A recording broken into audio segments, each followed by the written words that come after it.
అందరికీ నమస్కారం. ఇప్పుడు మన నెల్లూరులో మోజో అండ్ జోజో వారి ఆధ్వర్యంలో అద్భుతమైన రుచులతో ఎన్నో రకాల టీలు, లస్సీలు, మోజోటోలు, మిల్క్ షేక్లు, పిజ్జాలు, సమోసాలు, స్వీట్ కార్న్, పానీపూరీలు, మరెన్నో రుచికరమైన స్నాక్స్ కలవు. ప్రతి ఆదివారం ఒక స్పెషల్ ఫుడ్ ఐటమ్ కలదు. హోమ్ డెలివరీ సదుపాయం కలదు. మోజో అండ్ జోజో, సోమ్ సిటీ కళ్యాణ మండపం ఎదురుగా, రంగనాయకులపేట, నెల్లూరు.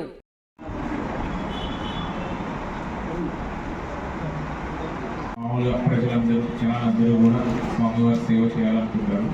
మనం అధికారులు ఏంటి మన సో దీనికి అందరూ కూడా ముఖ్యంగా మన ఎవరైతే అధికారులు అందరూ ఉన్నారు సో లేదా ఎటువంటి జరిగే ఫైర్ డిపార్ట్మెంట్ కానీ ఎటువంటి ఏమైనా ప్రమాదాలు జరిగింది ఫైర్ డిపార్ట్మెంట్ కానీ ఉద్దేశం ఏంటంటే ఈ శాఖలన్నీ కూడా కోఆర్డినేషన్తో పనిచేయడం ద్వారా మనకి ఈ ఉత్సవాలు ఏవైతే జరుగుతాయో అవన్నీ కూడా ప్రశాంతంగా ఎటువంటి ఆటంకాలు లేకుండా జరుగుతాయి. ఏఈ గారు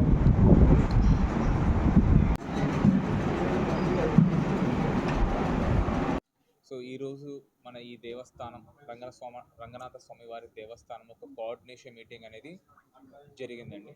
సో ఈ కోఆర్డినేషన్ మీటింగ్లో వివిధ శాఖల వారందరూ కూడా వచ్చారు. సన్నద్ధత మరి ఇంతవరకు ఏమేమి చేయబోతున్నారని కూడా వాళ్ళు ఎక్స్ప్లెయిన్ చేశారండి. సో అలాగే ఎలాంటి అవి కూడా తీసుకోవడం జరిగింది. అవన్నీ కూడా ఈ జరిగే ఈ ఉత్సవాలలో ఎటువంటి ఆటంకాలు రాకుండా అన్ని తగు జాగ్రత్తలన్నీ కూడా తీసుకోవడం జరిగింది. దాని గురించి మాట్లాడడం జరిగిందండి. సో ఈ జరిగే ఉత్సవాలు ఏవైతే ఉన్నాయో ఏ ఆటంకాలు రాకుండా కూడా చేద్దామని గవర్నమెంట్ తరఫు నుంచి తెలియజేస్తుంది. Thank you. ఈరోజు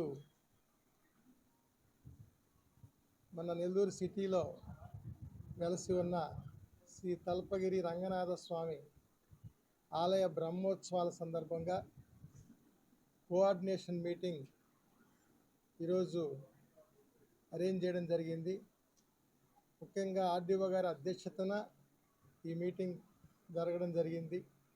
దానికి విచ్చేసిన ఆల్ శాఖలు, మున్సిపల్ శాఖ, పోలీస్ శాఖ, R&B, irrigation, electricity, public and health departments, అట్నే ఆలయ సిబ్బంది మరియు పూజారులు, అదేవిధంగా తెలుగుదేశం పార్టీ అధ్యక్షులు, ఇన్ఛార్జీలు, ధర్మకర్తల మండలి చైర్మన్, మండలి అందరూ కూడా ఈ కమిటీకి హాజరు కావడం జరిగింది.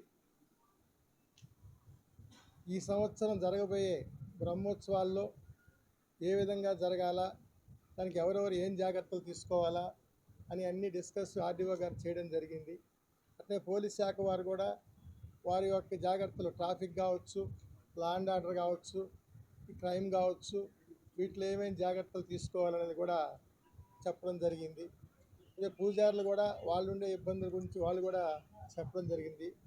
ఇవన్నిటినీ అధిగమిస్తూ ఏ ఆటంకాలు రాకుండా జరిగే విధంగా ఆలయ కమిటీ వారు, ఈఓ గారు అందరూ కూడా దీనికి జాగ్రత్త వహించి వ్యవహరిస్తాను వాళ్ళు చెప్పడం జరిగింది.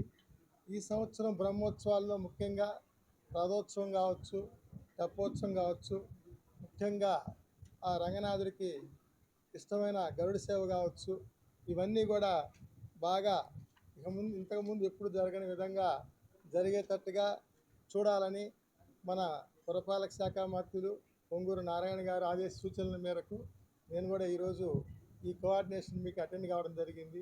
ఇక్కడికి విచ్చేసిన ప్రతి ఒక్కరికి కూడాను నాకు అవకాశం కల్పించిన అందరికీ, ధర్మకర్తల మండలి వారికి, ఈఓ గారికి అందరికి కూడాను నేను ధన్యవాదాలు తెలియజేసుకుంటూ ఈ సంవత్సరం రంగనాథుడి తిరునాళ్ళని భారీగా జరిగే విధంగా అందరం కృషి చేస్తామని సభాముఖంగా తెలియజేస్తాం. ఈ నెల 9వ తారీఖు నుంచి 20వ తారీఖు వరకు జరిగే బ్రహ్మోత్సవాలు, తల్పగిరి రంగనాథ స్వామి బ్రహ్మోత్సవాలకి ఈ కోఆర్డినేషన్ మీటింగ్లో మెయిన్గా పోలీస్ డిపార్ట్మెంట్ తరపు నుంచి ఏ రకమైన బందోబస్తు అవసరం ఉంటే, పోయిన సంవత్సరాలు ఎలా చేశారు, వాటిని ఇంకా ఎలా మెరుగుపరుచుకోగలము అనేది కొంచెం స్టడీ చేసి దాన్ని బట్టి ప్రాపర్ బందోబస్తు అనేది ఇవ్వడం జరుగుతుంది.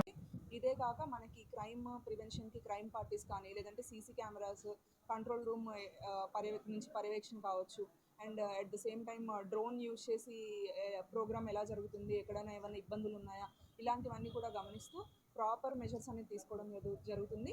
ఇంపార్టెంట్ రోజుల్లో మాత్రమే కాకుండా మనకి ప్రతిరోజు కూడా అవుట్ పోస్ట్ అక్కడ ప్రాపర్గా మెన్ని లోపల బయట టెంపుల్ లోపల బయట ఉండేలాగా ఆ రోజు ఏదైతే ప్రోగ్రామ్ ఉంటుందో దానికి తగ్గట్టుగా బందోబస్తు అనేది ఏర్పాటు చేసుకొని సఫిషియెంట్ మెన్ని ఇవ్వడం అనేది జరుగుతుందండి. Thank you.